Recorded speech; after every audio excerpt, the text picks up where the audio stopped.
ক্রিকেটারদের এখন ঈদের ছুটি, সবাই ছুটে গেছেন প্রিয়জনের কাছে। তারকা পেসার শরীফুল ইসলাম যেমন ছুটিতে ছুটে গেলেন নানা বাড়ি, সেখানে গিয়ে বনে গেছেন পুরো দস্তুর মৎস্য শিকারী। একদম পাকা মৎস্য শিকারীর মতো জাল ফেলার দৃশ্য নিজেই সোশ্যাল মিডিয়ায় শেয়ার করেছেন 3 ফরম্যাটের এই পেসার।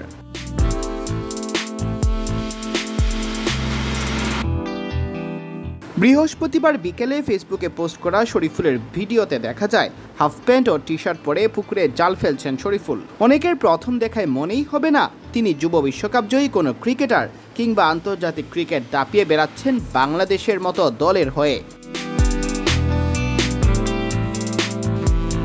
আরেক তরুণ পেসার নাহিদ রানা শরীফুলের এই পোস্টের কমেন্ট বক্সে করেছেন খুনসুটি, লিখেছেন ঠিকমতো জাল ফেলা শিখেন আগে, সাথে আবার লিখেছেন মজার জায়গা নানা বাড়ি। শরীফুল আবার মজা করে বলেছেন নাহিদ যেন এসে তাকে জাল ফেলা শিখিয়ে যান। খুব অল্প দিনেই শরীফুল জাতীয় দলের নির্ভরযোগ্য সদস্য হয়ে উঠেছেন। বয়স মাত্র 23, এরই মধ্যে 3 ফরম্যাটের দলে খেলা হয়েছে। এখন পর্যন্ত টেস্ট খেলেছেন 12টি, ওয়ানডে 40টি, টি-20 42টি। পেস বোলিংয়ে বাংলাদেশের যে বিপ্লব ঘটেছে নিকট অতীতে, তাতে বড় অবদান আছে পঞ্চগড়ের এই ক্রিকেটারের।